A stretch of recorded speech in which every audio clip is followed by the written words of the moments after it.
तर नमस्कार मित्रांनो, आपल्या चॅनलवर परत एकदा तुमचं स्वागत आहे। आणि आज आपण जाणार आहोत वंडर पार्क येथे, जे की नेरूळमध्ये। पण तिथे जायच्या आधी सुबोध सर बोलले की आपण एक नॉन व्हेज थाळी खाऊन जायची, जे की महाराष्ट्र लंच होममध्ये भेटते, जे की नेरूळमध्ये आहे।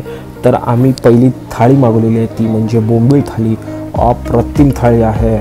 आणि नंतर मी मागवली मात्र सुरमई थाळी, तीही खूपच टेस्टी होती। ह्या दोन थाळी खाल्ल्यानंतर आम्हाला असं वाटलं की आता भाई प्रॉन्स थाळी पण आपण टेस्ट करावी, म्हणून आम्ही लगेच प्रॉन्स थाळी मागवलेली आहे। खूपच भारी टेस्ट आहे।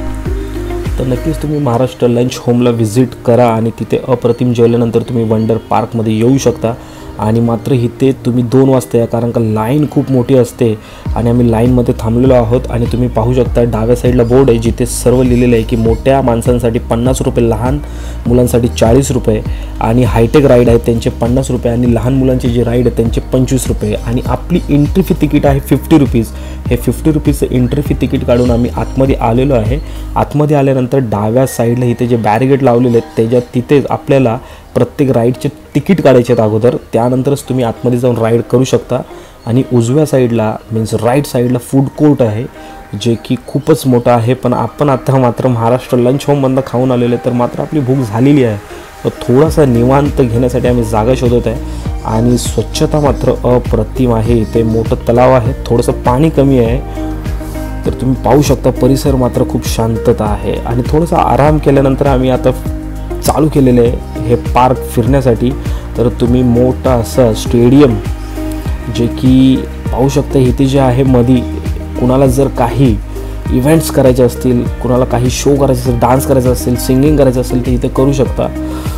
आणि खूप काही बघण्यासारखं आहे। तर चला पाहूया आपण वंडर पार्कमध्ये काय काय बघण्यासारखं आहे। आणि मात्र इथे ट्रेन, मुंबईमधलं सर्वात मोठं वाहन म्हणजे ट्रेन, आणि इथेही आपल्याला पार्कमध्ये ट्रेन बघायला भेटते। लहान मुलांसाठी हा ट्रेनचा प्रवास मात्र ह्या पार्कमध्ये पूर्ण पार्क फिरवते, जे की फक्त 25 रुपयामध्ये आहे।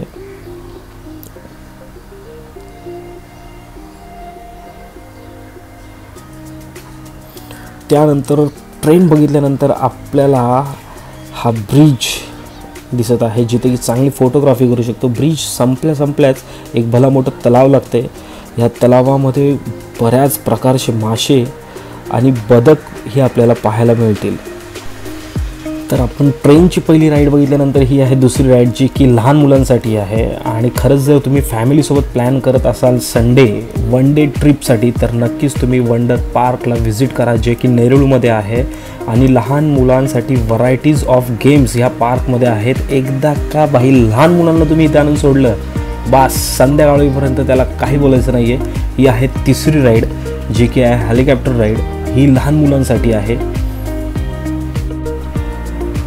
तर मित्रांनो, लहान मुलांच्या राईड्स नंतर आपण पाहू शकता की मोठ्या मुलांसाठी ही राईड्स आहेत इथे, ज्याचा तुम्ही आनंद घेऊ शकता। आणि ही राईड मात्र बघता थरारक होती, खूपच आनंद झाला। जत्रेनंतर गावातल्या मजा केली असेल तर ह्या वंडर पार्कमध्ये येऊन, जर खरंच तुम्हाला जर ह्या पाळण्यांचा जर अनुभव घ्यायचा असेल तर तुम्ही नक्की व्हिजिट करा वंडर पार्कला।